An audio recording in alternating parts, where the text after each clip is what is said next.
Oh, I was muted. I noticed it last second. What was I saying? Oh yeah. So we'll be talking about SmackDown tonight. Previewing SmackDown. No, it's a low key loaded show. You got Asuka versus Alexa Bliss. You got Sammy against Randy. You got Zelina Vega confronting Julia and John Cena on the show. So it's like a low key loaded show. I would say. I mean, it may be good. 3 hours. I think it'll be good, but we'll see, right? But before we talk about SmackDown, we have to discuss Mercedes Moné. Why? Well, Mercedes Moné went ahead and beat not last night, it was actually Wednesday. He defeated Zilcis, however you want to say it, for the CMLL title.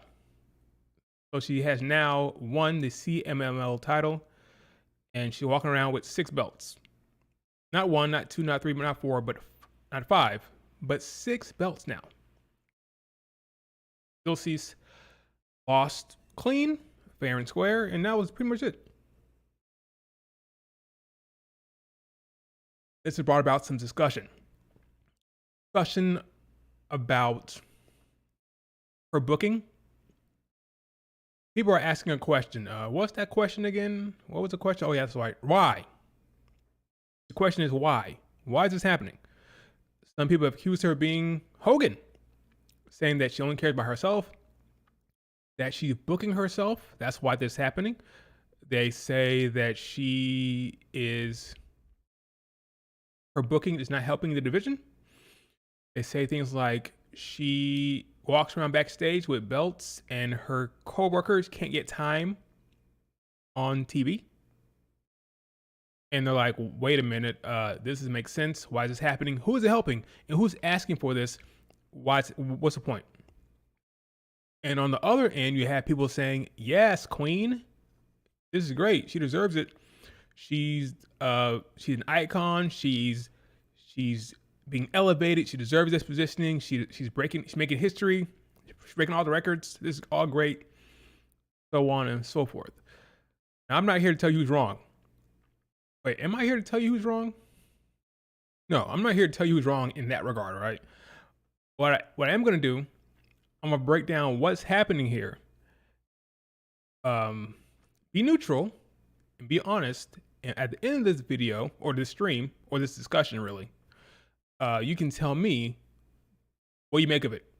Do you like what's happening? Do you don't? Do you not care? Whatever. But we got to dive into this entire thing, break it down. Do me a favor, hit like, subscribe if you're not subscribed, and we're going to start discussion at the very beginning. At the very beginning.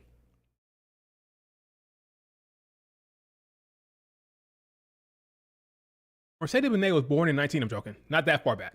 We're not going that far back. Not that far. Let's start with her exit from the WWE. All know how that went down.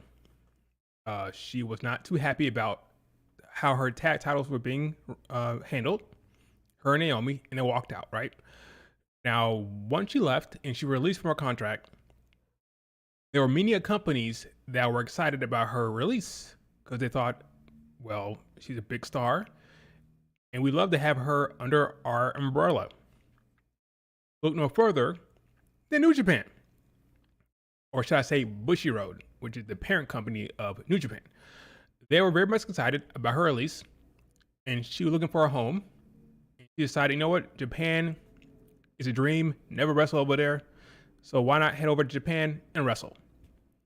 So she went over to Japan. She signed a contract with Bushiroad, and she ultimately, very quickly, won a title. What title was this, you ask? Well, it was the IWGP belt, a belt that they just created recently at the time and put on Kairi Sane. So they thought, wow, Mercedes Moné, big star, big American star from WWE.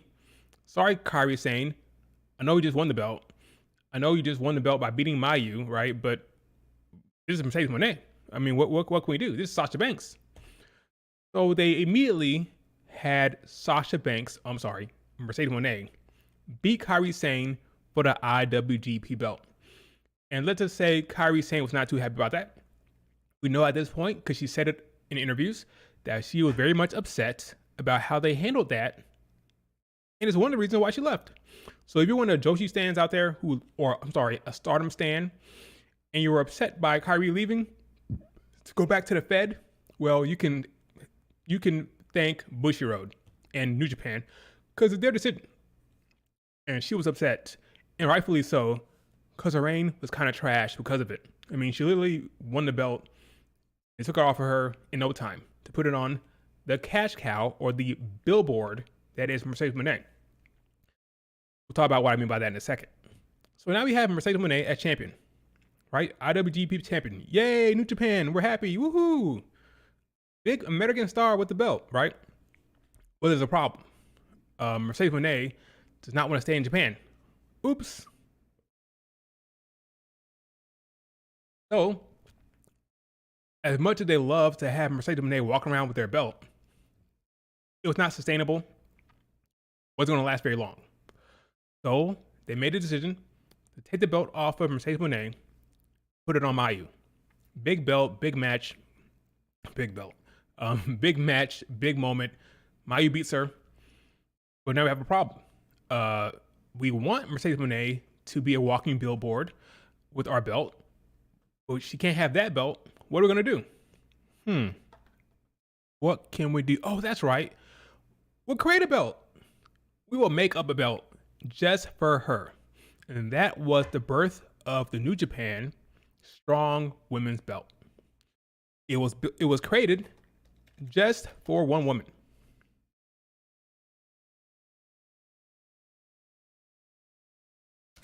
Nice looking belt, by the way. I like it. Pretty belt. Looks good. But it was created for one chick, and that is Mercedes. If I can show it, here it is. Boom. Nice looking belt made for one woman.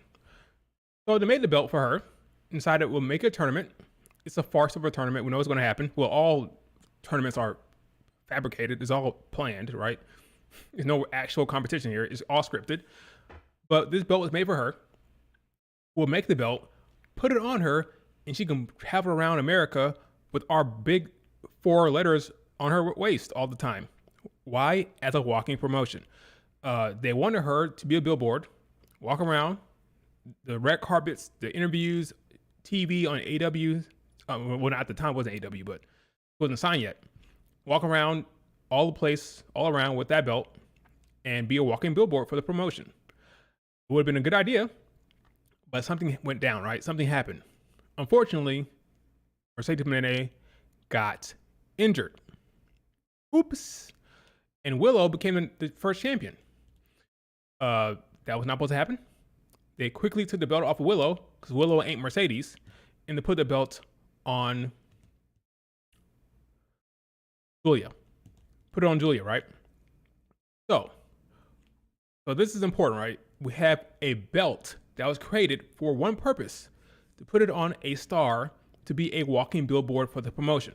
This will play into the 6 belts she has currently later on. Okay? So what happens after that?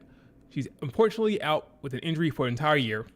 She comes back and she wins the TBS belt. Or she signs with AW and wins the TBS title, right? So she has one belt at this point. One belt. The New Japan says, wait a minute, Mercedes, we have this strong belt out here that we made just for you. So it's time to put you back to work here. Put it on her, right? So they made the decision to put the belt take it off of Stephanie Vaquer. Because if you remember, Stephanie Vaquer took the belt off of Julia, so Julia could go to Marigold. So they had to right the wrong. Okay, she wasn't wrong. It was injury, right? Sorry, Stephanie, but the belt was created for one woman. That woman is now healthy. We're putting it on her. Why? Because she is Mercedes Moné. She is the big American star. And we want her to be a walking billboard. So now she has two belts: the TBS title and the New Japan title, the belt that was created for her, right? So she's two belts, Moné. What's up, Brianna?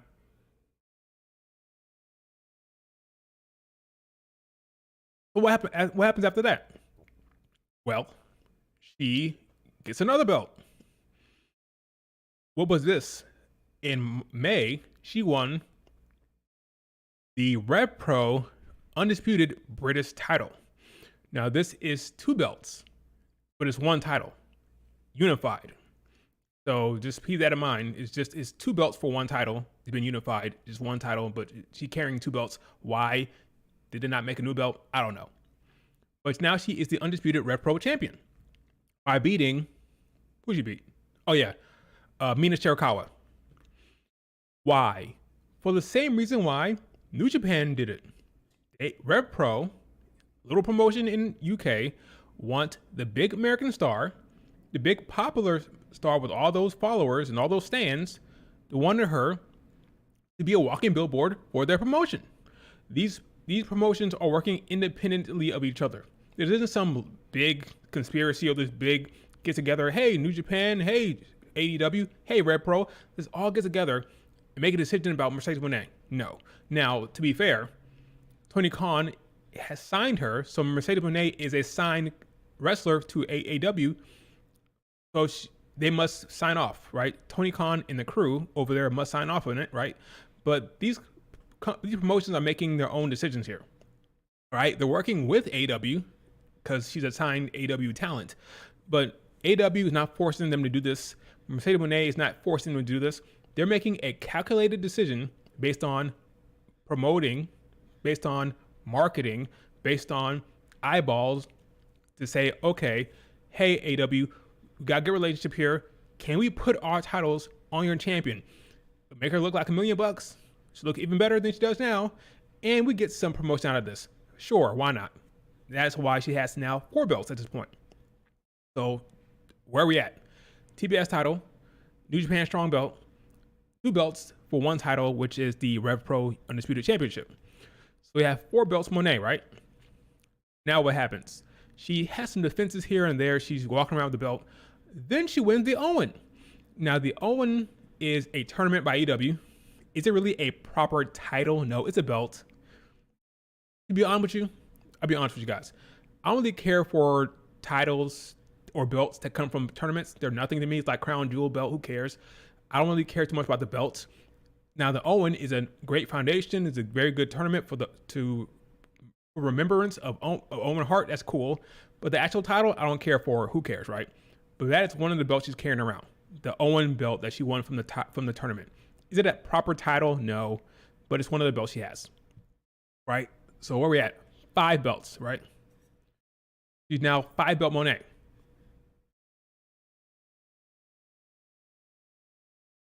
Then something else happens there after, all right? Walk around with 5 belts, but something happens. New Japan gets bored. Okay, New Japan says, wait a minute. Mercedes made this belt for you. You've been carrying the belt for a while, but now we've got all we want out of this. You've been walking around with our belt. You've been a billboard, cool. But now we have talent on our end that we need to do right by. Namely, Azumi. She's been busting her ass. She's one of the women we want to keep happy. And she wants that belt. She wants to travel more. She wants to see more of the world. She wants to wrestle around the world. So we're making a decision to take the belt off of you. Take the belt off of you and put it on Azumi. Now, this is not a decision that Moné can thwart or stop. And I don't think she would or care about that. Neither can Tony Khan. This is a decision made by New Japan. Okay? New Japan wants the belt on Azumi. So, what happens? Do they call up Mercedes Moné and ask her for permission? Do they ask her how she wants to be done? No. Mercedes Moné, I believe, has no issue putting over talent. Let me be clear with that, okay? There's this idea that Mercedes Moné is selfish, doesn't want to put people over. I think that's ridiculous. The history says otherwise. Look at what she done in WWE. Look at the history of WWE. She has no problem putting over talent. She put over Liv Morgan. She'll lose to Liv Morgan. She'll lose to this person, that person. She'll be in a feud with Shotzi. Like, she'll take L's with no problem. She's not selfish in that respect. Mercedes Moné has a big ego, clearly, a massive one. All talent do, but she has a massive one in particular, but that does not extend to the ring. She will lose without a doubt to anyone. She respects the business. That's just how she is. That's how she's always been. The evidence speaks to that. So I'm not here for this bullshit about her not caring about other talent and wanting to book herself to be winning. Don't put people over. That's ridiculous. The people above her, the promoters, the creative team, is booking her to be on top, and they're making her undefeated, but she's not calling that shot. Again, the evidence will tell you otherwise. She has no problem losing. She'll lose. That's not a problem. So when they make the decision to take the belt off of her, what do they call the person she's signed to? Tony Khan. Tony Khan, we're taking the belt off of her at this show. What do you want to do? Okay, well, you're not going to pin my champion. You're not going to pin her because we have a storyline where she's undefeated. She's on a roll here. So we don't want her to get pinned. So what are you going to do? Okay, triple threat match. Azumi, Mina, Mercedes. Azumi will pin Mina, and that'll be that. Cool. That's how that went down. She's not dictating anything. She's not calling her own shot. Tony Khan in AEW wanted her to lose by not getting pinned. So they made it a triple threat match. I don't think Mercedes Moné has any problem taking a pin to Azumi, but the decision was made by AEW for her to drop it to Azumi by way of three-way so Azumi can pin Mina Shirakawa. I believe that 1,000%. So, when it comes to this belt collector storyline we have going here, it's about these promotions working independently. You can't convince me that Tony Khan wouldn't want her to keep having that belt. Why not, right? These promotions can decide, you know what, we're done with this. We want her to drop the belt to our talent. Okay, triple threat match, pin someone else, is over, move on. That story beat, well, not even a story beat. I want to get to that, by the way. The biggest problem I have with these damn belt collector storylines, there is no damn story really, right? But you can't tell me that makes sense. That moment made sense in some larger storyline with her being a belt collector. It was so random that you dropped the belt to Azumi.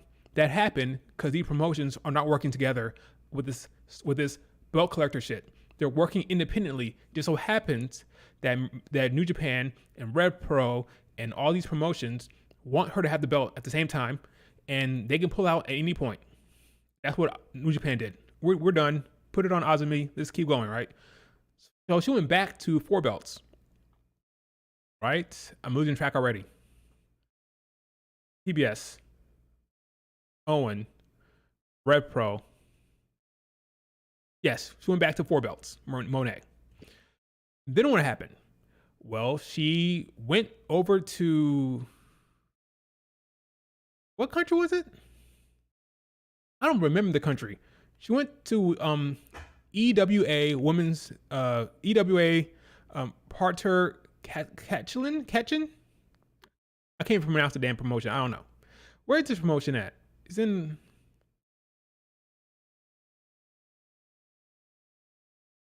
I don't know what the promotion. It's somewhere out there. Okay, she went to a random ass promotion, showed up randomly, won the belt off of who she faced? Alexa Velo in Gunther's hometown. Yeah, it was so random. She just showed up, won the belt. Was this her calling her shot and demanding? No. The promotion probably called up Tony Khan and said, hey, we want her to win our belt. And Tony Khan said, sure, why not? That'd be fun. Mercedes Moné, do you have any problem with that? No, cool. All right, another belt for you. Why? Because of moments like this. I never heard this damn promotion, never heard of them. And what am I doing? I'm talking about it right now on the stream. Other people are talking about it. Other people are tweeting about it. We didn't hear about this damn promotion, but now we're talking about it. That's why they did it. promotion, a walking billboard. They made a calculation. It would be better for Mercedes Moné to be walking around with our belt away from here in America than for our talent that we have to be holding the belt. And they're probably right because of publicity, because of headlines. Which goes back there, they'll probably sell out. It's a business decision, okay, to put the belt off Mercedes Moné randomly without any warning. It's a business decision. That's what's happening here. Okay, that's number 5, right? And then on Wednesday, CMLL made another business decision by saying, sorry, Zilsis, sorry, but Mercedes Moné is the big star, and we want her to be a walking billboard for a bit, and that's that. Okay, so that's number 6, right? So we have these promotions working independently of each other, making a call to put the belt on Mercedes Moné. This is not her being Hogan. This is not her calling her own shot. This is not her booking her own storyline. This is decisions being made. These are business decisions being made by suits for the betterment of their promotion. They think that there's more value in a talent like Mercedes Moné holding their belt and being a billboard than for a talent in their own neck of the woods holding the belt. That's what's happening here. That's what all this is about. It's all about just promotion, eyeballs, headlines, and hopefully in their mind, money, ticket sales. Because why else would you do this unless you think you can generate some type of buzz that would generate some type of buzz that will bring some eyeballs to your promotion. That's it.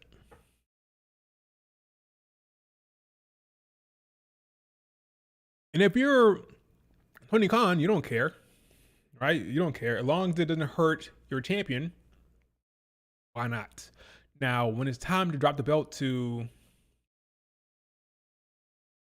whoever in that EWA belt, how's that going to go down? Another triple threat match? A fatal 4-way? Maybe. Somehow she doesn't get pinned? Maybe. I don't know. Okay, so that's the rundown. That's the history of it. That's why it's happening. Simply because of dollar signs, they hope, and headlines, and being in the news, and driving eyeballs to your promotion. That's all. That's why all this is happening. Now, here's my problem with belt collector. I don't want to call it storylines. These belt collector segments or gimmicks, whatever. There is no story. That's my issue here. Because all these promotions are working independently of each other, there's no story here. There's no story for why she showed up and randomly won the belt. That randomly won the EWA belt. There's no story there. There's no story for her beating Zeusis on Wednesday. There's no real story there. She just showed up and did it, really. If we're being honest with you. Now they're trying to backtrack the story now. What's the name of La Catalina? She came out and said that Mercedes Moné does not respect Mexico. She doesn't respect the promotion. That match is happening soon. That's a little story there, but it's not really a story. That's like a bare minimum generic thing they're doing right there. Cool. That match is happening, but it's not really a significant story. Like the belt collector storyline, well, lack of storyline, has no actual impact on anything. Like, you can remove all the belts from Mercedes Moné, and her storyline with Tony Khan and Tony Storm remains the same. Like, her having belts does not affect the Tony Storm storyline whatsoever. She's trying to get Tony Storm's belt. So it had nothing to do with it. Like, you can remove all her belts and the storyline is fine. Same with Rev Pro, same with CMLL. There's no actual story there for the damn belt collecting. For me, pro wrestling is a storytelling business. I'm in it for storytelling. And when I see someone walking around with that many belts from that many different promotions, what I see is business. I don't see storyline. So it takes me out of it. Like, it's supposed to be immersive. It's supposed to be like suspend disbelief, right? When I'm seeing somebody with that many belts, I don't see, oh, this is a story, because it's not. I see, oh, this is a business decision. That promotion is making a business decision. That promotion is making a business decision. That promotion is making a business decision. Okay, That's why I don't like it. There's no story there. Just business. Billboard. Show off my belt. That's what it is. And I don't connect to it that way. That's my problem. Now, if it was storyline heavy, then it'd be different. But again, these are promotions working independently of each other. So there's no way you can actually get a good storyline with this. You just can't. It's just promotion, it's just billboard, it's all it is. That's my problem with these belt collector shit, okay? Now, in regard to Moné's like, oh, this is history making, let's be honest about something, okay? I don't know how the Mercedes Moné stance is going to feel about this one. But if this was Becky Lynch, if this was Charlotte Flair, probably even more so, the same thing would be happening. In fact, I know it'd be more for Charlotte Flair. Charlotte Flair is more mainstream because of the Flair name. Let me tell you something right now. If Charlotte Flair became a free agent, New Japan, we throwing the boatloads of cash towards her. Same as CMLL, same as AW. They'd be looking to put the belt on her all over the place because of the Flair name. That's just how it is. They see, oh, WWE American Star, massive popularity, massive following, put belt on her. Simple. Doesn't matter if it's Mercedes, doesn't matter if it's Becky Lynch, doesn't matter if it's Charlotte Flair, Rhea Ripley, the same thing will be happening. That's just reality situation. If you think otherwise, you're insane. In fact, again, it'd be more with Charlotte Flair because she's more mainstream. My brother has not watched wrestling for 15 years. Missed the whole evolution, missed all of wrestling for the last 15 years. If I called him right now and asked him, who's Charlotte Flair? Oh, he said, oh, that's Ric Flair's daughter. I promise you, the man has never watched her wrestle a single match. Hasn't seen her wrestle a single match. He knows who that woman is. If I said, who's Sasha Banks? Who's Mercedes Moné? He was like, I don't know. This is how it is. Because of the Flair name. If she was a free agent, AW, CMLL, Rev Pro, every random promotion in the world would say, hey, put belt on her. That's just how it is. So I don't know if it speaks to how great she is or whatever. It speaks to how much of a star they perceive her to be. They perceive her to be a big star, which she is, in my opinion. But it doesn't matter what I think. That's what they believe. So they put belt on her. And they're going to keep doing it if they can. They're going to keep trying to put belts on her. Other promotions will probably try to do it because in their mind, it's a good business decision. That makes sense?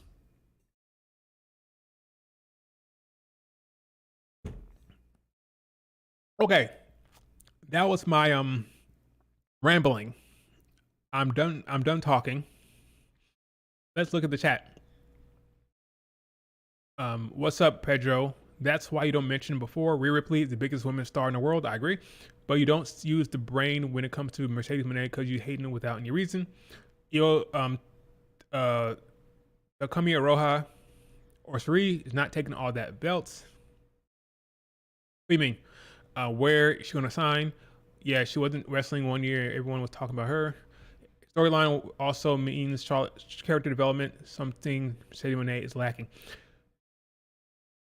I would agree that Tony Khan's booking is not great when it comes to storyline, when it comes to creative, when it comes to her character development and interesting story beats.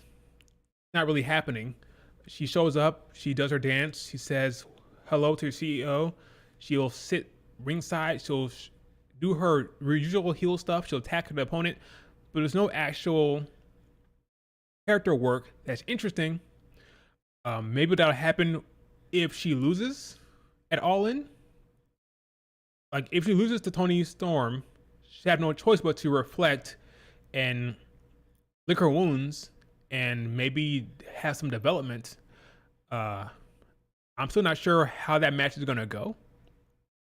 But yeah, I agree with you. There is no actual character development. There's no actual character arc that is compelling or interesting in any respect when it comes to Mercedes Moné, but maybe that will change if she loses. But we'll see. Mercedes is only being talked about because she's carrying belts. If she had no belts, nobody would be talking about her. They would if she had a story. Again, pro wrestling is a storytelling business. Give her a good storyline and they will talk. Look no further than Liv Morgan. I'm loving Liv Morgan's. I was loving her before she got injured. She was all over the TV without a world title. She had a tag belt, which they were not promoting. So she was effectively not a champion. And she was getting a lot of story time, a lot of story beats with Finn and Roxanne and even Nikki Bella. It was interesting. It was good. It was fun. It's all about storytelling. Like I always say, I say it all the time to the point where people are annoyed. Not about who has the belt. It's about who has the storyline. That's the most important thing. You walk around with the belt all day long. Without a storyline, people are like, boo, this is boring. She's not doing nothing. It's a waste of time. Right? It's about the storyline, not the belt.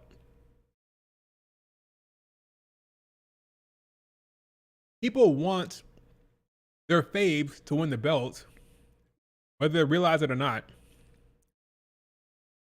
You want your fave to win the belt because you think with the belt comes story, comes TV time, comes something interesting, right? But that's not really the case all the time. Yeah, so that's usually how it works. You think the person with the belt gets storyline, therefore you want her to have the belt. But that's not how it always works. Yeah, just for business. Putting all those belts on one person makes most of them titles useless.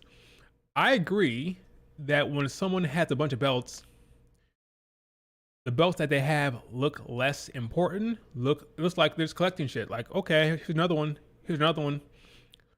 There's less value on those belts. I agree. Whether it's true or not, it feels that way. It feels like this a dime a dozen. Like, okay, another belt. Woohoo! Right? Who cares? Her winning the CMLL belt should have been a big deal, but it wasn't because just another belt. I agree. Why they didn't decide to put a belt on someone else? I don't know. They could have put it on Jamie Hayter, put it on Athena. They feel like the star is Monet, so they won the belt on the star. We'll see how long it lasts, because again, Mercedes Moné will be facing La Catalina here soon, right? So the reign may be short-lived, assuming this is for the belt. I'm not even sure. I may be speaking out of turn. Is the belt on the line here? I don't know if the belt is on the line. I really don't.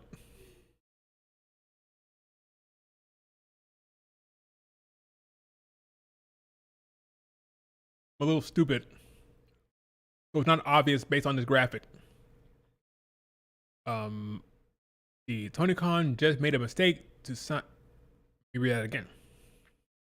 Tony Khan just made a mistake to sign Mercedes Moné only to I don't know Barry the AEW women's division, like where Sheeta, Tekla, Yuka, Jamie Hayter, Statlander, Willow, Nyla, Athena.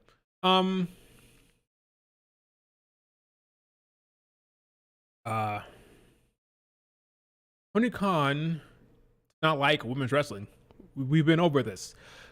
I didn't think that. People thought that would change with Mercedes Moné because she would demand it. And thought Jen Peterman, whatever her name is, thought signing her would change some shit, but it's not. They thought they have another women's segment on the show, but typically, Mercedes Moné, her segment is the one segment for the women on most shows. So yeah, it's not great. It's not great. That's a Tony Khan thing. I don't think Monet or not, they'd be getting buried no matter what. It's not a Monet thing. It's a Tony Khan thing. What's up, David? Okay, I'm going too far back. Let's see. Let me scroll back up. Okay. If I missed your comment, put it back in the chat now. Bible said Hater is injured. No. That sucks. Again? It's on the line? Okay. That's what I thought.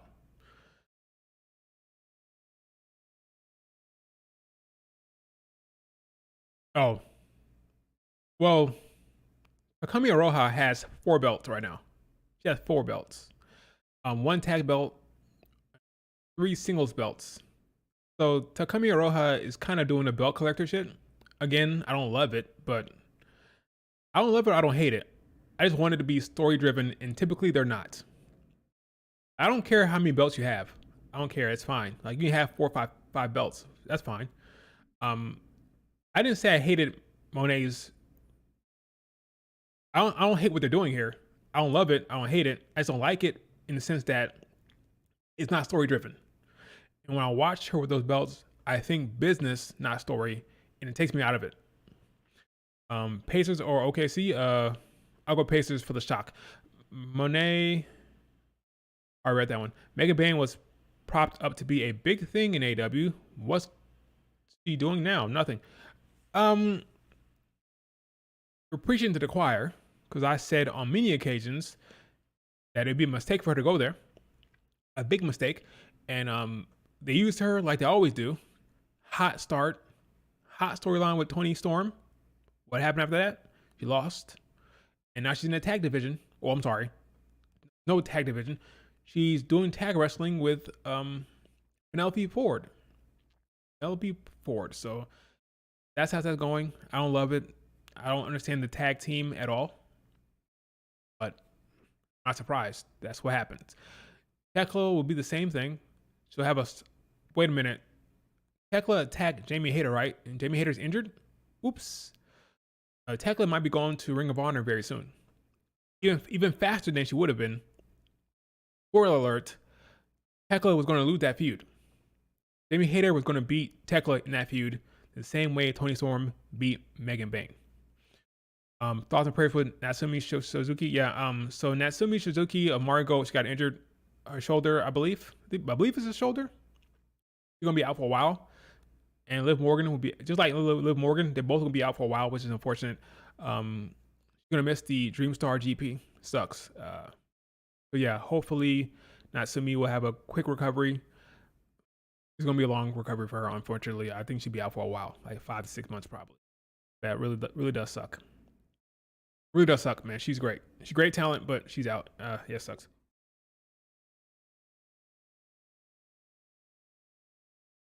It's really unfortunate. Really unfortunate. Okay.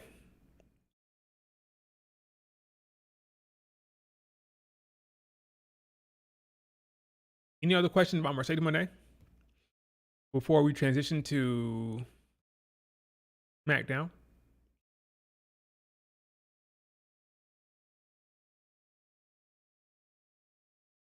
Let's see. Let me pull up.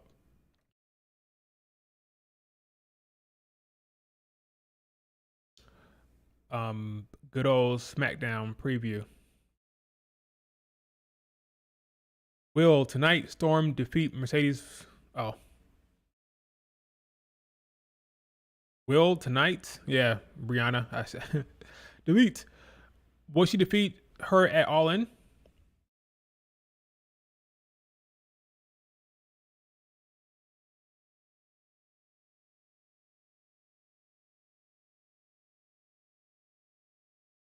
My storytelling brain tells me no.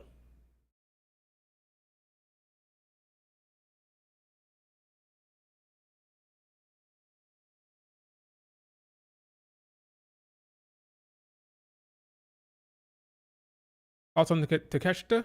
What about him? A good talent, good wrestler. I mean, I don't have much to say about him.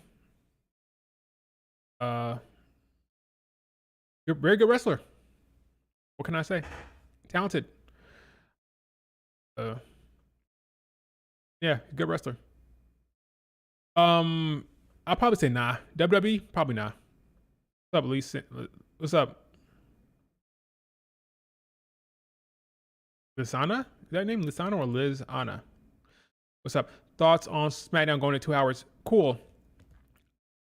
I don't love it or hate it. I prefer 3 hours, I think, only because I believe it gives talent more time.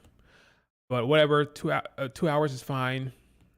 I just hope that some of the mid cards are not really abandoned. We'll be getting a lot of time dedicated to the tag division on SmackDown. When it goes to 2 hours, will that go away? Probably. Wondering about the mid card for the women. How that's going to look on SmackDown with 2 hours. But we'll see. We'll see. Raw should get more talent then. They should get more talent on Raw. A little longer over there. I worry about the Meat Chins and the Beef Fabs of the world, and the Carmella Hayes of the world, but we'll see what happens. Who will be the first one to beat Mercedes? Probably Toni Storm. SmackDown getting Jordynne Grace? I think so. It makes sense to wait until after they move it to 2 hours before you do the draft, because reports are the draft is happening after SummerSlam, so it kind of makes sense to wait until it's settled. Once the scheduling is settled, 2 hours versus 3 hours, then you can like do the whole draft thing, you know. Okay, let's look at SmackDown. R-Truth against John Cena. I've got this happening tonight. I completely forgot about this. Do I care? I don't care too much about this R-Truth John Cena thing. Hopefully it's good. But I'm not that invested in it, to be honest with you. What's right up here? Highly anticipated, huh? Highly anticipated. We'll see. Title's not on the line, right? Nope. So he could lose. No title on the line. Got Randy against Sami Zayn. Big match. I think Sami wins because Randy went to the final last year. So why would you have him go to the final again? Makes no sense to me. I think Sami advances. He may even cheat. Dare I say Sami Zayn cheats? That'd be kind of interesting, right? To have good boy Sami try to cheat to win. Proving Karrion Kross correct. That's not a bad story beat to have Sami Zayn cheat here. More likely, they'll protect Randy Orton by some kind of interference from the bad guys, you know. They'll protect him somehow. I would want to see Sami Zayn cheat just because I think it's an interesting story beat, but that's probably not going to happen. But we'll see what happens. Asuka, Alexa Bliss. This is interesting. Do they give it to the returning Asuka, or do they give it to Alexa Bliss, who I think has been doing very good work? Like what she's been doing. Looks engaged. She looks good in the ring, I think. I like the storyline with Charlotte Flair. I like what they're doing with Alexa Bliss. I like it. So what happens? I don't know. I think the winner will be facing Jade Cargill regardless. So what do you want to see? Jade against Alexa Bliss or Jade against Asuka?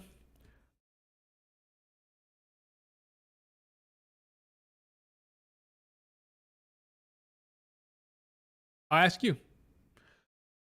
Chat, what do you want to see? Asuka go to the final or Alexa go to the final?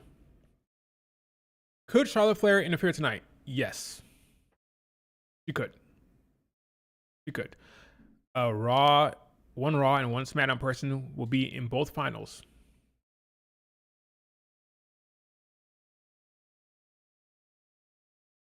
That makes sense, but I will say, if they're going to do that, why even bother with the split semifinal? Right now, Asuka Raw talent facing SmackDown talent here in this match. In the other match, it's gonna be Jade SmackDown against Roxanne Raw. If they're just gonna do SmackDown versus Raw anyway, why even bother? That being said, I can see Asuka winning. So Asuka versus Jade seems plausible. Roxanne may be in the tag championship now with Liv is injured. Now that Liv is injured, I agree, probably. I want Roxanne in the finals. She can't have nice things. Roxanne has a storyline. Well, she had one, so scratch that. We don't know what the plan is now, but she had one with Liv and Raquel, but We'll see what happens now. I doubt that they're going to leave her hanging. But it's really unfortunate for Roxanne. It's more unfortunate for Liv Morgan, right? But Roxanne had a good thing going with the Liv stuff. Finn Balor talking in her ear and them working together to kind of screw over Liv Morgan. That was a good thing they had going. Now, without that, Roxanne might be kind of screwed a bit because now she's kind of just going to be like a tag team with Raquel probably, with no Liv Morgan to work off of. That was going to be very interesting. I was loving that storyline, but now it's gone. They gone. Sammy, Randy, Cody, Jay. Yep. I got Sammy versus Jay. No, well, it was same. No, I can't say that. If it's Sammy versus Jay, I think Sammy wins. And I don't like Sammy winning right now. I don't know. I have it in my mind that Sammy will win the Royal Rumble because in Saudi Arabia, which is just that's my fantasy booking screwing with me because there's no proof that's going to happen.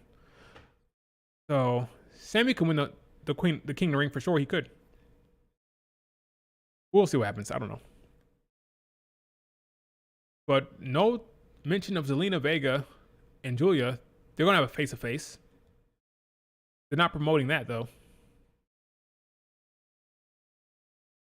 That'll be interesting. Tune into Zelina Vega cut a promo. Good on the mic. Very good on the mic. What will Julia say? We'll see. But I'm interested to see how Zelina Vega will approach this babyface promo on the mic. She said recently that people say she's better as a heel because heels are allowed to talk more, which is true. That's the damn truth. She says faces aren't allowed to talk more on the mic, so she wants to talk more on the mic to show off her character so people can connect to it better. I agree. I don't know why baby faces walk around backstage with no promos. Look at Io. Like, Becky Lynch is a heel champion. What's she doing? Talking to that mic.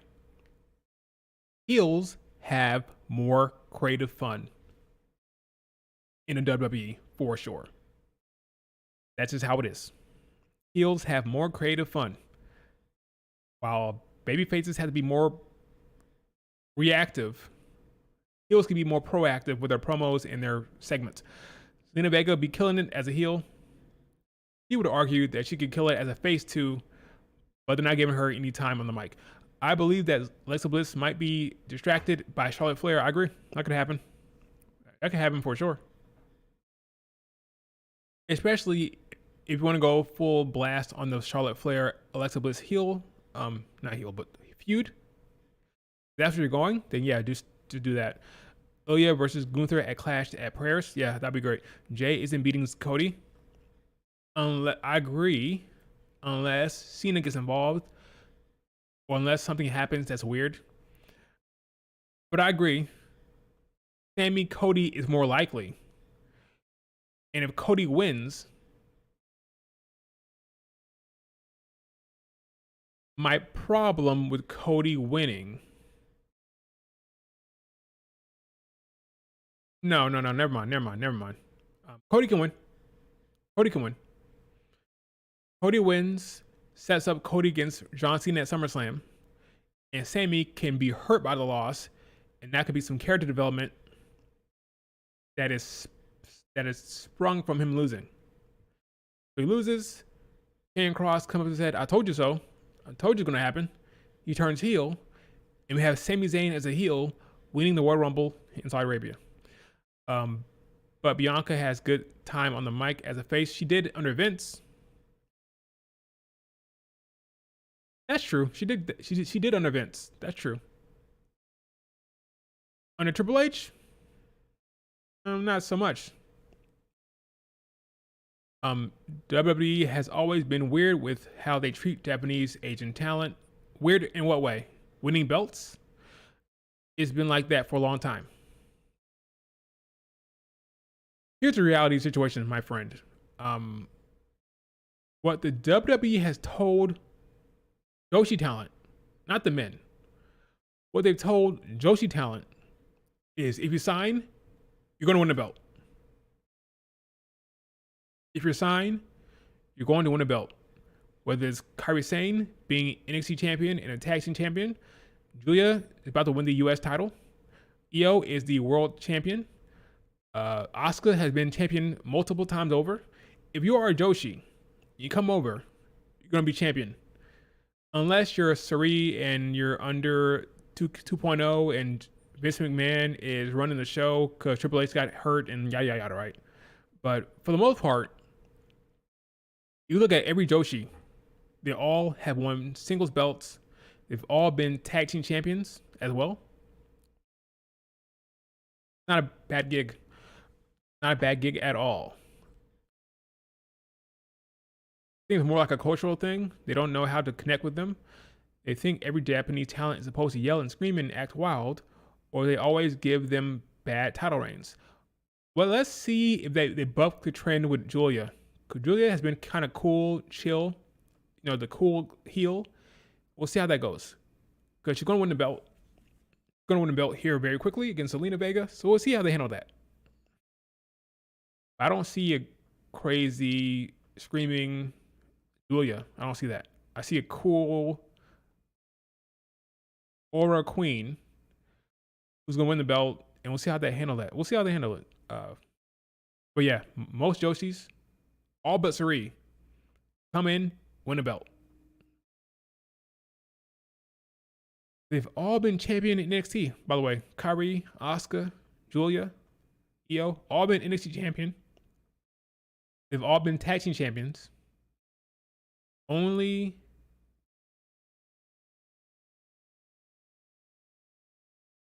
Kairi Sane has not won a singles belt on the main roster.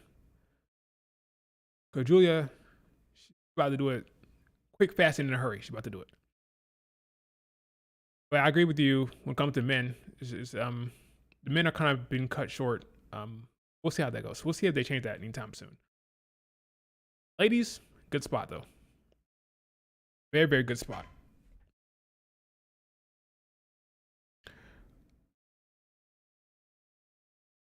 Only been an hour. That's crazy.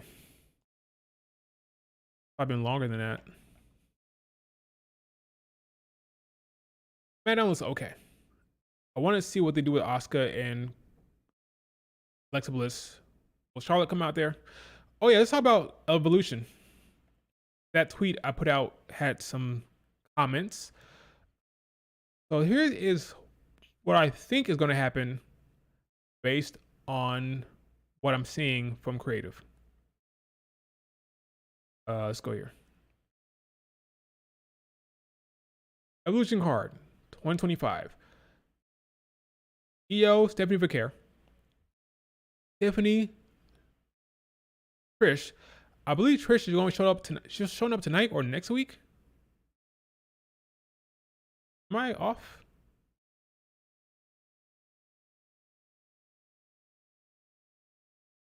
I think she's showing up here soon. Reminder that as of last week, Trish is set to return on SmackDown tomorrow. Yeah, so we're going to get Trish Stratus tonight. Why? I believe to set up a match with Tiffany Stratton. Boo! Boo! Now, why am I booing the great Trish Stratus? I don't love when they bring legends for coveted spots that should be going to the main roster talent. Sorry, okay, I say the same thing with the Rumble.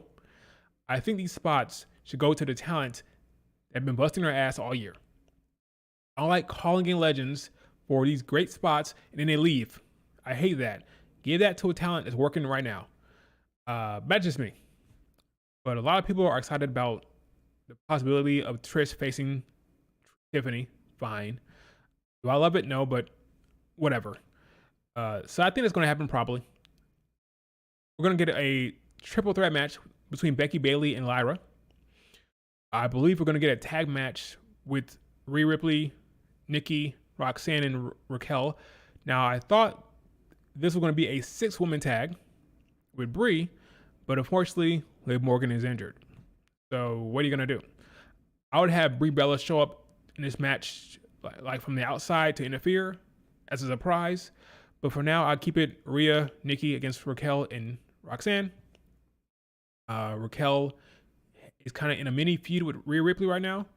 And with Liv Morgan out, Roxanne can step up to confront Brie Bella, I guess. Let's say Raquel or Roxanne. Roxanne can step up to confront Nikki Bella. Street fight, that makes sense. Gotta have a match with this. That's a stipulation. Why not? I guess you could do Trish against Tiffany at Night of Champions, and Nia deck Tiffany at Evolution like a Hell in a Cell. You could do that. One of the two. Either Trish shows up to challenge at Night of Champions, or Trish shows up to challenge for Evolution. Whatever. One of the two. I'm gonna guess Evolution because it makes sense for Trish. JC Jane against Last Legend. Evolution is in Atlanta. What is Last Legend's hometown? Atlanta. I believe JC Jane will still be champion. Contrary to belief, the IWC is sure she's gonna lose, which I think is funny because creative keeps saying that JC Jane is the most beatable champion, which tells me when I put my storytelling cap on, tells me that she's gonna retain. Whenever creative is telling you something's gonna happen over and over again, the opposite is gonna happen. For example, hey, Julia stands. Remember when Julia was supposed to run through Roxanne? So much so that CM Punk showed up on NXT and said, well, Roxanne's gonna lose, of course, to Julia. They're beating you over the head with Julia beating Roxanne. And what happened? Cora Jade ran her behind down there and cost Julia, and her stands got upset and blocked me on Twitter. I told you what was gonna happen. I told you Cora Jade was gonna show up to screw her. I told you it was too obvious that Julia was gonna win. They were beating you over the head with it. Set up the swerve. I believe creative is beating it over your head with Roxanne before, and now with JC Jane, they're doing the same thing. Okay, JC Jane, she's gonna lose. She'll win. Okay, she's gonna win. Anyway, they might do Charlotte Flair, Alexa Bliss.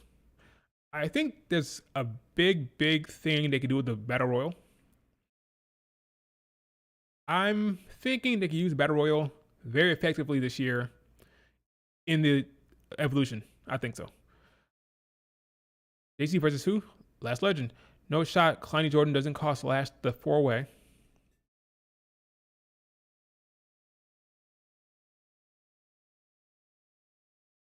Who's winning the Fatal 4-way then?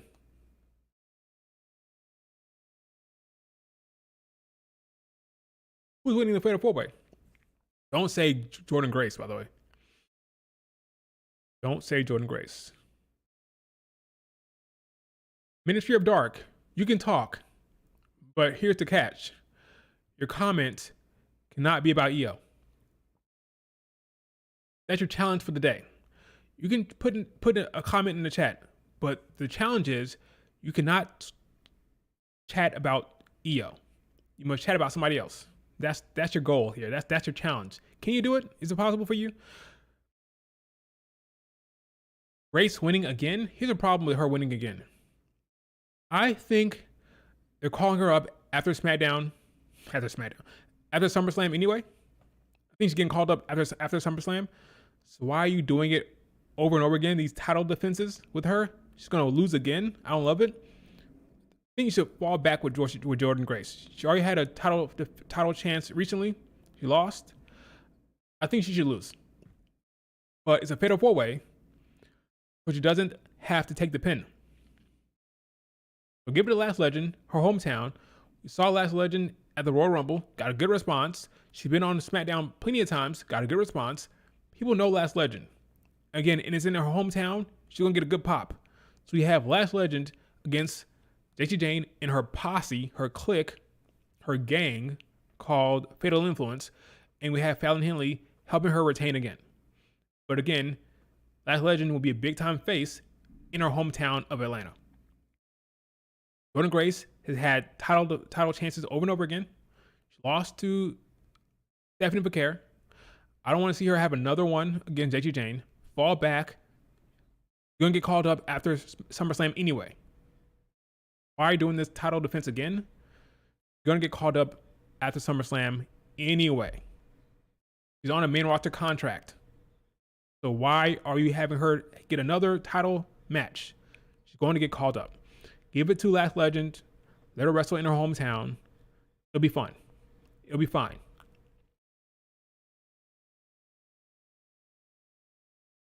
You give up already, Ministry of Dark? You give up already? You can't meet the challenge? Already you can't do it? You giving up already?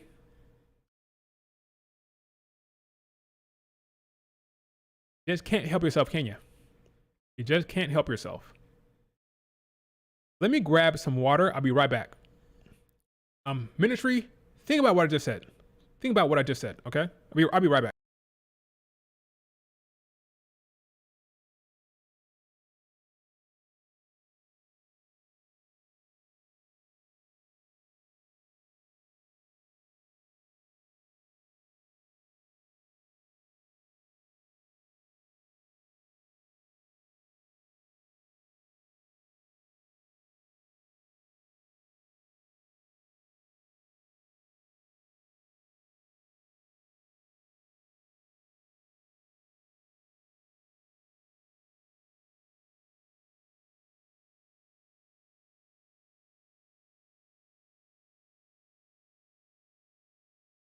Already you giving up. Lash is not built enough. Yes, she is. You're gonna lose. Spoiler alert, she's gonna lose. Lacey Jane is retaining. I'm telling you, they've told you over and over again that she's gonna lose. What did Laney Reed say? She's the most beatable champion ever, right? Spoiler alert. Gonna win. That's how it works. That's the story, folks.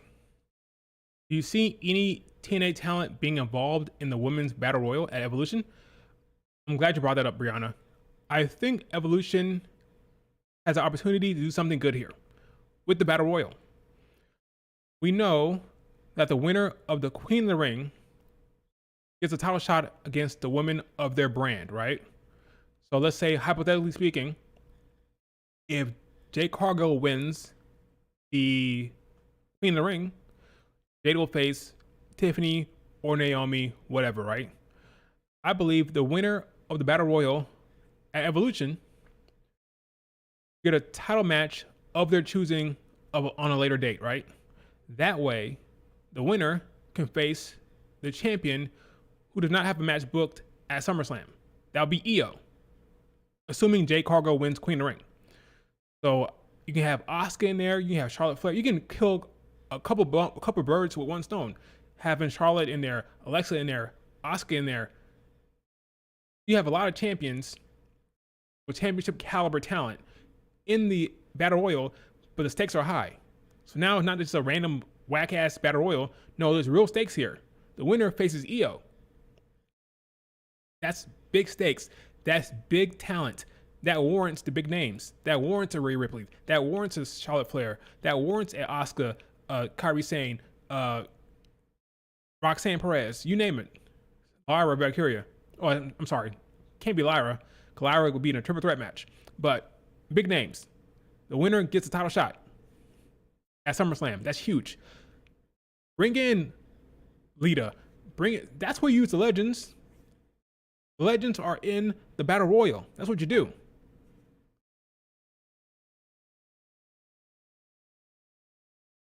That's what you do. By the way, Rhea would win. Just so you know, Rhea would win the Battle Royal. If that was the stipulation, winner gets a title shot, the winner faces Io, Rhea Ripley would win the damn thing. Just so you know. I'm sure the IWC will be thrilled.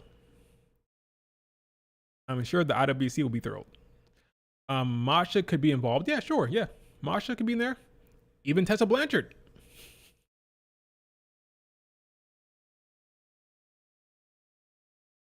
Haley Armstrong. And what's your thoughts on her? Athletic, tons of upside, good on the mic, a lot of potential there. I want to see more, but we'll see. They should do the type of NXT Battle Royal where the Final Four turns into a Fatal 4-Way. Yes. Yes, agreed. Make the Battle Royal mean something.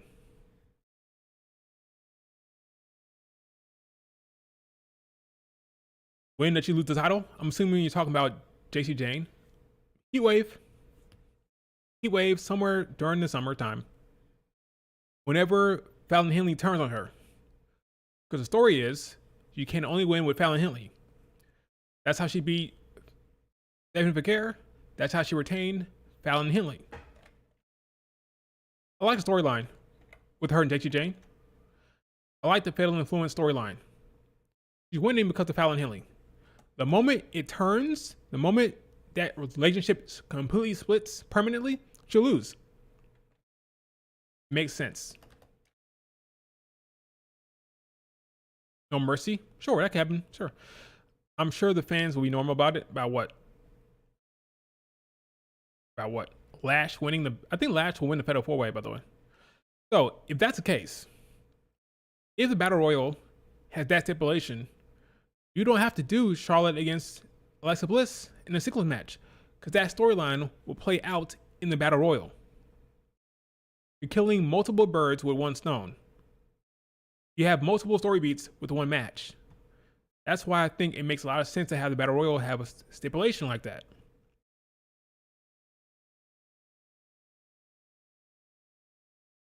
Makes sense to me. Jada Parker is winning? Not a chance. Zero chance. Jada Parker has had recent title defenses. She's been involved in recent title defenses and lost, okay? She's been in a match recently for the title. Jordan Grace has been in a match recently for a title. It's Lash Legend's turn in her hometown. I'm telling you. Lash Legend's turn in her hometown. I'm telling you. Why is Becky Lynch trending? Let's see. Bayley is studying Lyra versus Becky Lynch from Money in the Bank. Fun stuff there. Bayley wins the title after being out for a year, and people say Becky Hogan.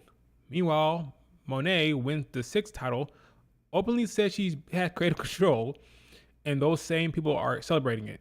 Make it make sense. Yeah, she doesn't have control when it comes to winning belts. Okay, that's the promotion decision.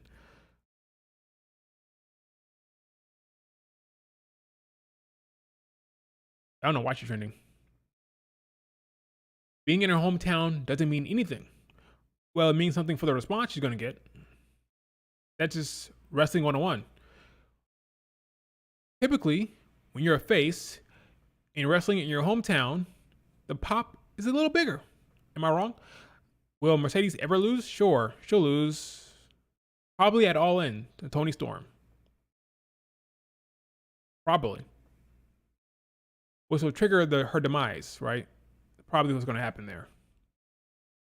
Probably. It's okay. I have a permit. I can do what I want. Says Charlotte Flair. I love it. The Rock has creative control. That's it, The Rock. The Undertaker has creative control. The Undertaker has confirmed the rumors that he's definitely interested in joining the WWE's creative team.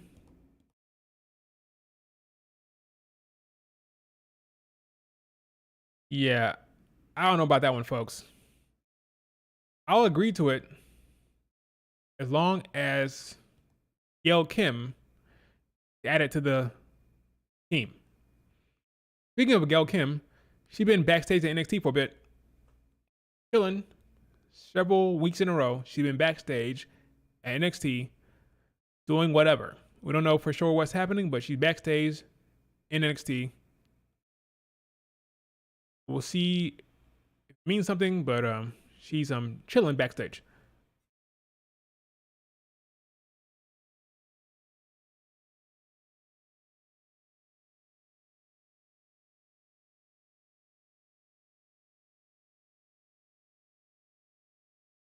Will Kalani ever win the NXT Women's title? Yeah, I think she will. Taker loves Gunther more than his wife. That's a hell of a statement there, King.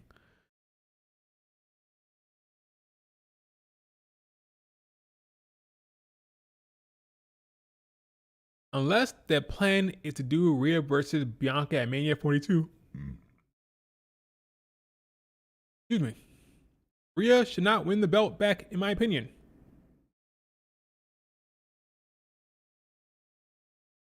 Agree. Which is why I think it's happening. I think Rhea Ripley will probably face Bianca at 42. Therefore, Rhea must win the belt sometime around SummerSlam so she can be champion for her PLE. And I say it's her PLE because Crown Jewel in Perth, Australia takes place on her birthday. I repeat, Crown Jewel in Perth, Australia takes place on her birthday. You can't make it up. You can't make it up. So she'll be champion at that time. She'll probably face Naomi. And yeah, we'll see. I think there are possibilities for Bianca Rhea Ripley at that PLE. If Bianca Belair interferes somehow with that match, which will lead right into Royal Rumble, which will lead right into WrestleMania, you know. So we'll see what happens.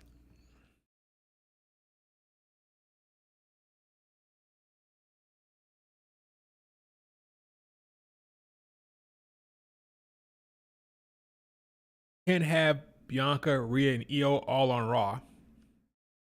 Oh yeah, that's true. Remember, apparently there's a draft happening after SummerSlam, so where should Dakota Kai sign? If she wants to wrestle,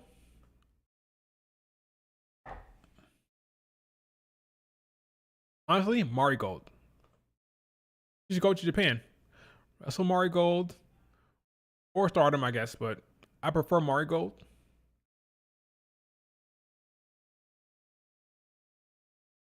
That's where she should go.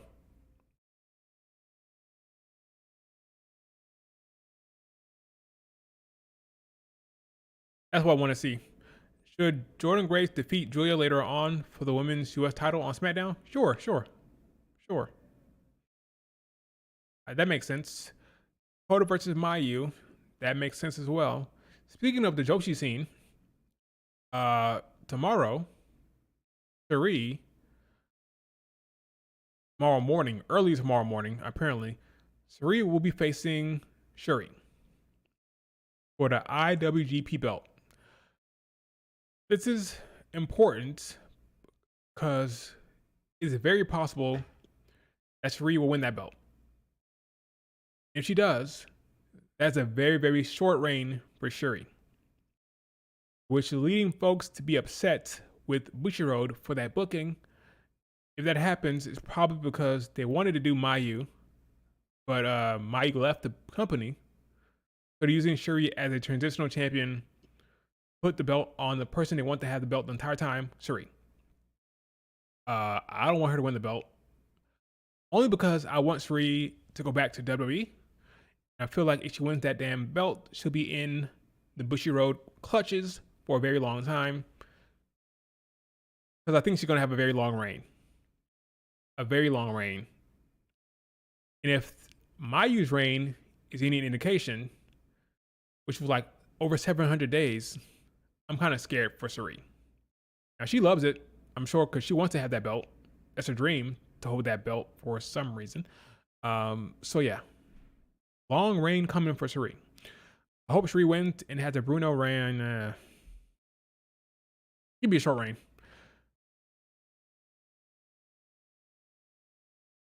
I think she wins. If she doesn't, I'll be like, why is this happening? Like, why is the match even happening? That's a problem. It sucks for Shuri, but if Shuri loses, why is the match even happening? It makes no sense. She probably wins tomorrow. Has a long ass reign.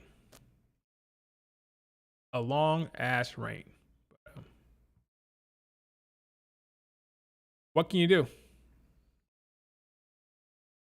What can you do? Probably gonna happen. Gonna happen.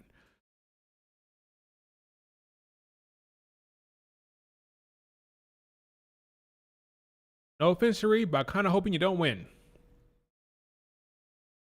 Love you, Cherie, but Cherie, I don't want you to win that belt. Who am I kidding? It's probably gonna happen. Could you see someone costing Izzy the win next week during the Fatal 4-Way? She's not winning it. I can see. No, I think she loses, but not because of interference. I think she just loses. I think Lash wins. She'll probably pin Izzy. She'll probably pin her. But yeah, I think Lash just wins straight up. That's my thought process. Because remember, Jacy Jayne is a full-on heel. You're not doing Izzy against Jacy Jayne. I don't think you're doing her against Jordan Grace either. That leaves Jada Parker, who's a heel right now, against Lash Legend. Lash is kind of heelish, but she's more tweener right now. So I'd pick Lash. Do you fear Cherie will win the championship? Yes, I do. Gonna happen though, so. Joe Hendry getting his rematch. That makes sense. Probably at Slammiversary. There he will beat Trick Williams. Trick and A will be over. Oh, by the way, TNA put the belt on Trick Williams for the same reason why all these other promotions are putting the belt on Mercedes Moné. Because I can promise you, WWE is not getting anything out of putting the belt on Trick Williams. Is a TNA call for what? Headlines, promotion, publicity, getting TNA's name out there. That's what it's about. Put it on Trick Williams, have him rep the TNA belt for a short period of time, get some clicks out of it, get some eyeballs, and then put the belt right back on Joe Hendry. At Slammiversary, I can promise you, at Slammiversary, Trick Williams will drop the belt to Joe Hendry. Say his name and he appears. Zarya may cost Izzy, sure. I just don't think it's necessary. It's not necessary. Izzy doesn't need to be protected right now. Doesn't need to be protected.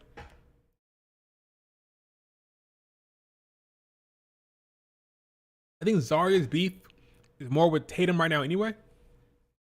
I don't think she needs to be protected. Joe Hendry in a contract year, yep. He'll win the belt back at Slammiversary for sure.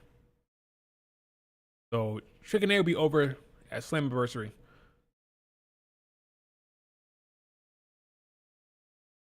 Oh wow, I didn't know that. I kid you not. I didn't know that. I just looked it up just now. Look at that. I did not know they'd announced it. I had no clue. Santino has announced that Joe Hendry will compete for the TNA Championship at Slammiversary. Yep, there it is. I swear to you, I did not know that was announced. It just made too much sense. I called it months ago. I said when Trick Williams loses the belt, it will be to Joe Hendry. People were saying, no, Mike Santana. Like, no, it won't be Mike Santana. It was never going to be Mike Santana. I called it, go back, look at the archives, look at the tape. You can find it in some stream. I said, Trick Williams will drop the belt to Joe Hendry at Slammiversary. I've been saying it forever. Look at that. Look at that.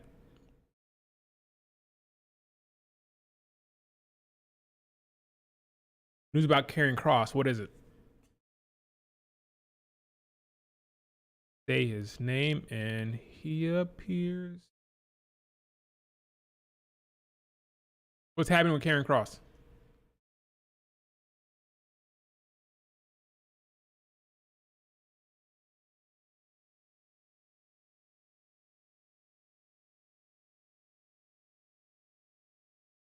There was some that were concerned that Karrion Kross and Scarlett did a farewell after his main event taping match on Monday. We're told by those internally it was a good soldier nod. Okay.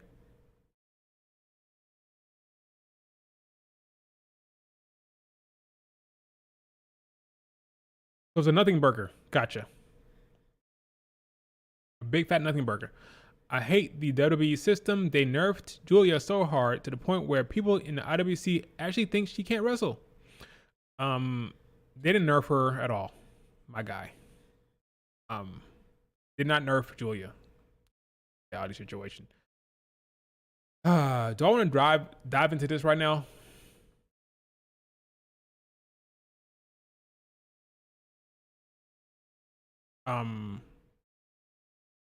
Why not? Okay, so Julia in Japan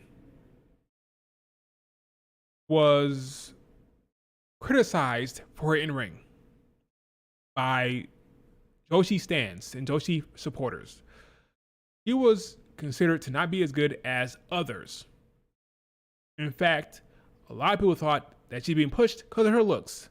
This is not me saying it. These are Japanese wrestling fans. So this is not a foreign concept. This whole idea that she's not that good in the ring had been a thing for years in Japan. Now, I like her, fine, but that's what the thing was. She'd been battling that criticism for years. This is not something new. When she came to WWE, I believe her work was the best it's ever been. I've seen her in Stardom. I've seen her in Marigold. I've seen every blessed match this woman has had in Marigold. And I've seen all her best Stardom stuff, okay? Most crisp I've ever seen her was her run in NXT. No sloppy moves, crisp, on point, talented, like smooth. Her best in-ring performance from a technical standpoint and a clean standpoint was in NXT. He came in with Stephanie Vaquer. And unfortunately, Stephanie Vaquer's offense pops in the WWE more than Julia's offense does. And because of that compare and contrast, Julia got a bad shake with the fan base. Did not nerf her, okay? Let you think strong style and being stiff is what makes her great. That's not what I love Julia.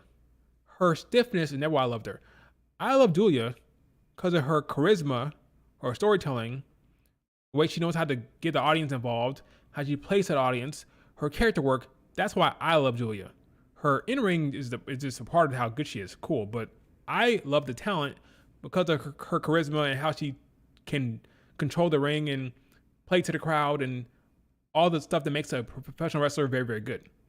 I compare her to Becky, honestly. That's the comparison I make to Julia. She's very, very good at character work and telling a story within the ring. Her in-ring is never the best thing about her. It just isn't. But she's good enough in the ring to be great. And I think she's awesome. I love Julia. I'm a fan. But let's not pretend like, oh, she was like this amazing in-ring worker. Now WWE has nerfed her. That's just not true. Unless you think being super stiff makes you great. I beg to differ. Her work in ring is fine now. The problem is the WWE wants more flashy offense from talent, which is why Io Sky is so over right now. I can promise you, if Io's in-ring was not as flashy, she would not be as over as she is now. If Stephanie Vaquer's offense was not as flashy, she would not be as over as she is now.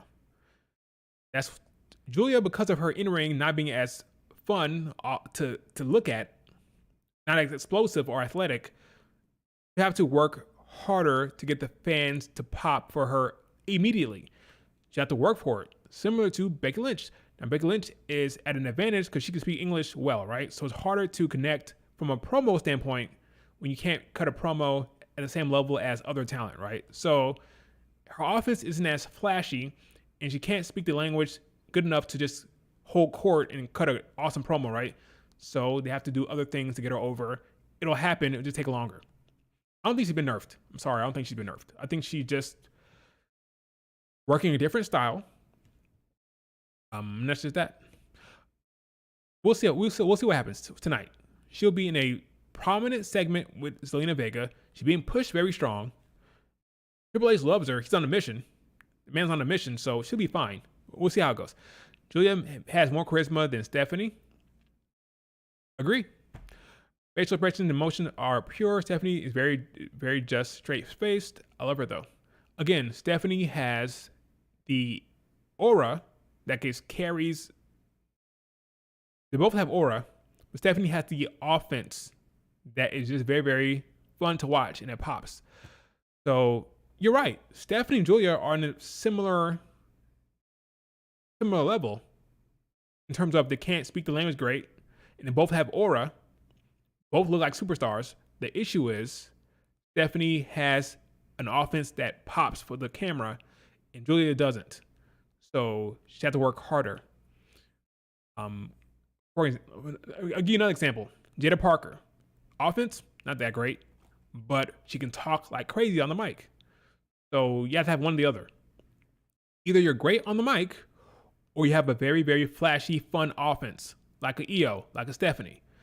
Julia has neither of them because she doesn't speak the language. In Japan, she has charisma for days. She talks on the mic. She's fun. They love her because she can speak the language. You can cut a promo with confidence. So because she doesn't have the English yet, and because she doesn't have the offense that's fun to watch, it'll take longer for her to get over. That's all. People forget, Io was getting crickets. Io was getting crickets for a long time. What happened? Babyface run, offense pops, got over. As a heel, she wasn't over that much at all. Like, at all. Honestly think that Julia's theme is kind of bad. I think it's fine. Julia should be in a faction on Smackdown. I think she's better off as a singles competitor for now. No faction, honestly. Let her be a singles champion, which is going to happen very soon, and see how that goes. Because if she's in a faction and not talking on the mic, it's one thing if you're in a faction, you're on the mic, like Chelsea Green. That's one thing. But if you're in a faction, you're not talking, you come off as a henchman, similar to Solo Sikoa in the Judgment Day. I'm sorry, in the Bloodline. So I'll prefer to be a heel and a single competitor without a faction for now and see how it goes.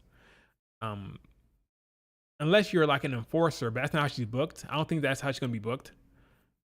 Not like a dominating, silent assassin with an imposing presence. No. So let her be a solo competitor, no faction, no tag team, nothing like that, and see how a singles run works for her first. Because she'll be fine. Because the promoter is invested in her success. So why Dragon Lee riding in catering? Because there are a lot of talent right now.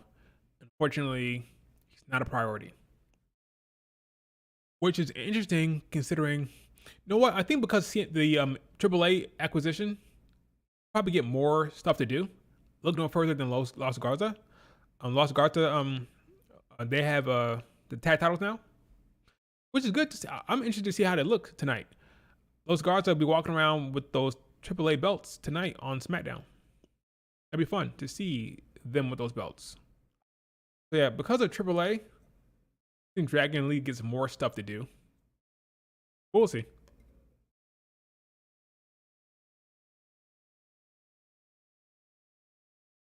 Keep in mind, a lot of times we think that talent is benched, not being featured. Sometimes the stuff happening behind the scenes. Remember Cora Jade recently came out and said that she had a problem with something happened with I forgot what it was called. She had some issue. She was out for months. People were wondering what was going on. Sometimes talent have injuries or have issues physically that they're not disclosing, and the WWE doesn't want to put the business out there. So it looks like they're just in catering, not being used, but sometimes there's stuff going on. For all we know, he's dealing with something, and they're just not making it public. So just be careful sometimes. You never know what's going on with talent behind the scenes. Now, if he was out there tweeting, like, I'm benched, I'm not being used, I want to be used, yada, yada, similar to Dakota Kai, that'd be one thing. But we haven't heard anything from him, so I hope all is well, because you never know what's going on with talent behind the scenes. I hope all is well. Yeah, she almost died. She did. Cora Jade almost died. People were saying, "Where's Cora Jade? What's going on?" She almost died, but we didn't know, right? Um,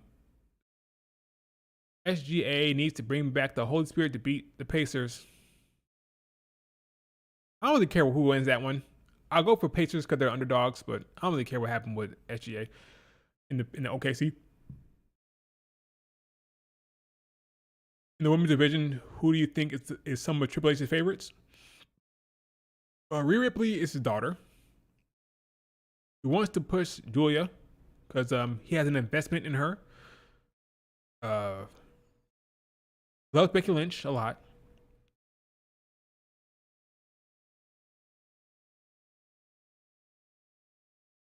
Likes Bianca. But his number one is the Eradicator for sure. For sure. Jay White, what about him? Good wrestler, Jay White is. Outside of Becky Lynch and Charlotte and Rhea Ripley, who's his favorite?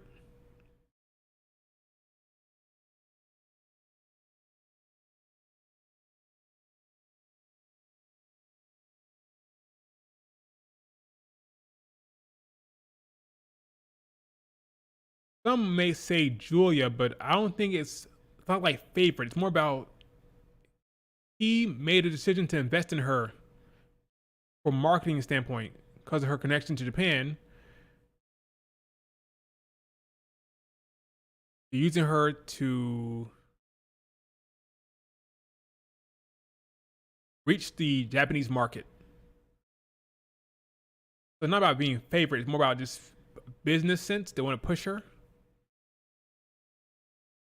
Besides Becky, Charlotte, and Rhea Ripley, I think Bianca is probably the next. Loves Bianca. That's clear. Her booking is clear. That I mean, she's always being featured. She always feels like a big deal when she's healthy. Maybe Jade after that. Maybe Jade. I don't know. I'm not sure. EO is one of his favorites as well. Likes EO a lot. Clearly he likes EO. Care what anybody says. That's clear as hell. EO is a big time Triple H gal.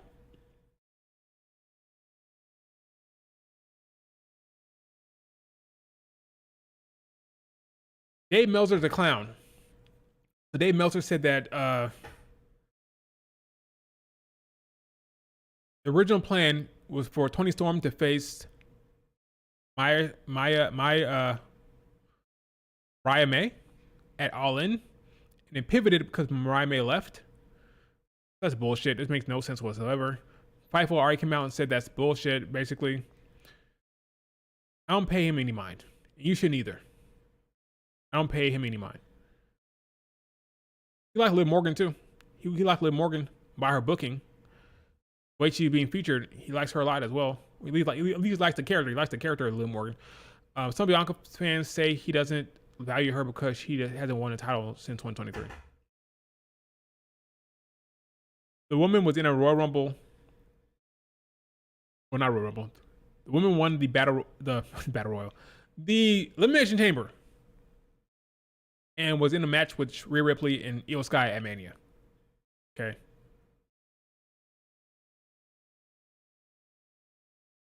She's probably facing Rhea Ripley at Mania next year. I think Bianca's in good standing with Triple H, if you ask me. Okay, folks. Smackdown is in 20 minutes. I've been rambling to the point where I'm losing my mind now. Can't speak straight anymore. Randy is showing up to Smackdown. Good for him. Anything else going on here? Solo being funny like always. I love Solo's character these days. It's funny. He's on SmackDown too. Who else showed up here?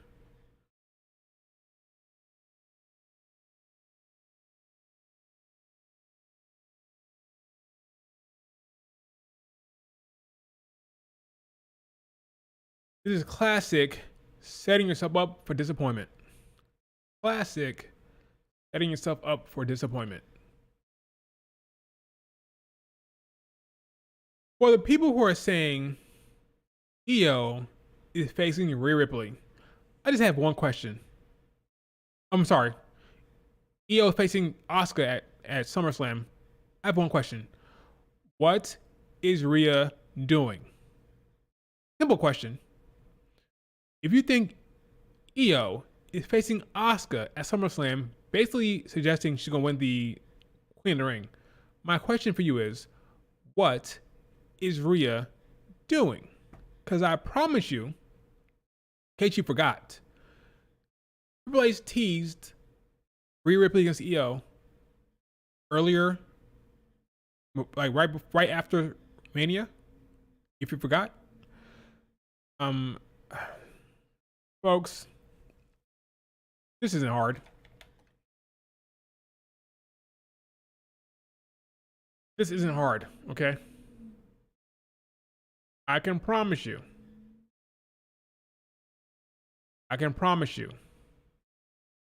Rhea is facing Io at SummerSlam.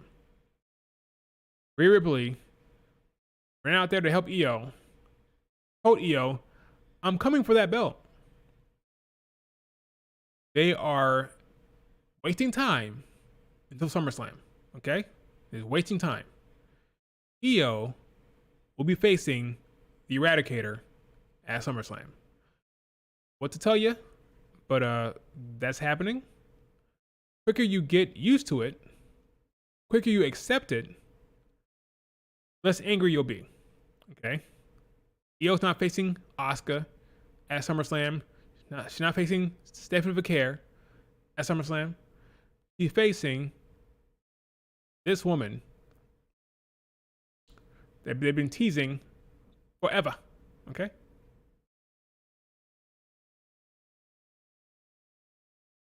Okay?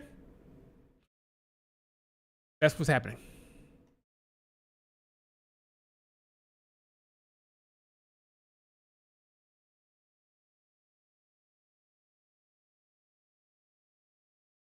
Asuka stands hate Io the same way Liv stands hate Rhea. Some of them do.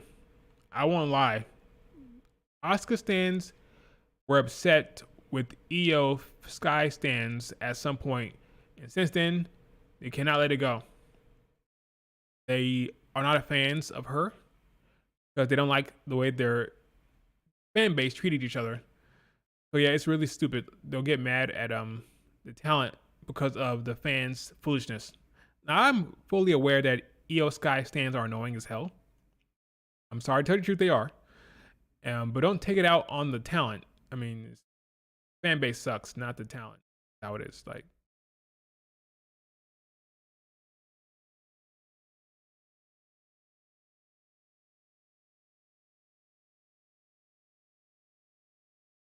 yeah, this is SummerSlam. This is SummerSlam, folks. Obvious. Do you honestly think Triple H will let this whole Rhea Ripley can't Io thing last very long? Do you think so? I don't think so. SummerSlam, the match happens. Now you can tell me Io will retain, whatever, but I'm telling you, match that they teased after Mania happening at SummerSlam. They're just wasting time. They're just wasting time. Right, King, right. Will Triple H put his daughter in a tag match? Yes. Yes. Especially if that tag match keeps her away from Io Sky. That's the whole point of this, Will. I said Will. David, the whole point is to waste time. You need to waste time. How do we waste time? Okay, we'll have Raquel interfere in her match. Okay? We'll have her screw Raquel. There is no justification for Rhea Ripley not going after Io. There's no justification. She already said she wants the belt. They're wasting time. So, Rhea Ripley faces Roxanne and whatever, and Raquel, whatever you want to do to waste time. Now, I would put her in the Battle Royal anyway. I'd have them double dip. She could be in the Battle Royal and be in the tag match. The tag match happens before the Battle Royal. The Battle Royal happens. Rhea Ripley wins. She faces Io. Boom. Boom.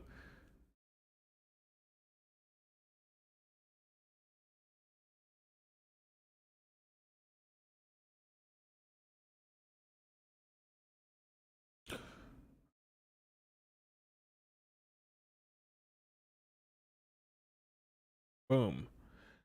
Any last questions before I wrap it up?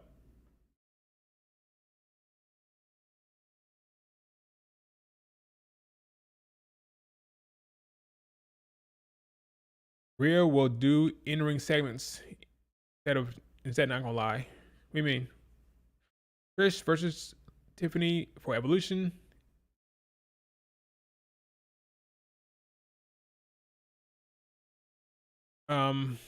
Don't excite you. It doesn't excite you? I agree. I agree with you. It doesn't excite me at all either.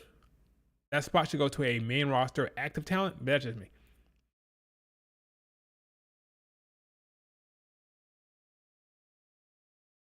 That's just me, but whatever. Bring in the legends, bring in Nikki Bella, bring in Lita, bring in and Tiffany, whatever. I don't care. Actually, I do care, but it is what it is. Doesn't matter. Doesn't matter to me anymore. I mean, they're gonna do what they're gonna do.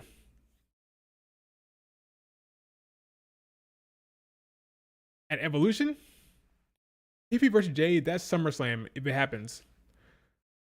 Again, make no mistake, SummerSlam is the big show. 2 nights. Tonight, the biggest women's matches is going to happen at SummerSlam, not at Evolution. Evolution will be a fun, noteworthy PLE with a lot of big moments and a lot of eyeballs on the show for sure. But the big show is SummerSlam. So Io Rhea Ripley, SummerSlam. Jade Tiffany, SummerSlam. That's where that's going to happen. Remember, SummerSlam is like what, 3 weeks after Evolution? Very, very close to Evolution. So not a long wait. Evolution is the 13th of July. SummerSlam is August 1st or 2nd. So it's not a long wait. The big matches will happen at SummerSlam. Evolution is the intermediate. So you bring in a legend like Nikki Bella. You bring in Trish Stratus. Just about wasting time. Just about wasting time. All right, folks. That's it for the stream. I hope you enjoy Smackdown. It should be a good show, I hope. We want Lita? Now I'm good. Do me a favor, hit like, subscribe if you're not subscribed, leave a comment for the algorithm, and we will see how good Smackdown is. Again, Julia segment, Randy, Sammy, John, R-Truth. Stuff can happen. Stuff can happen. All right, folks, that's it. See you guys later. Peace.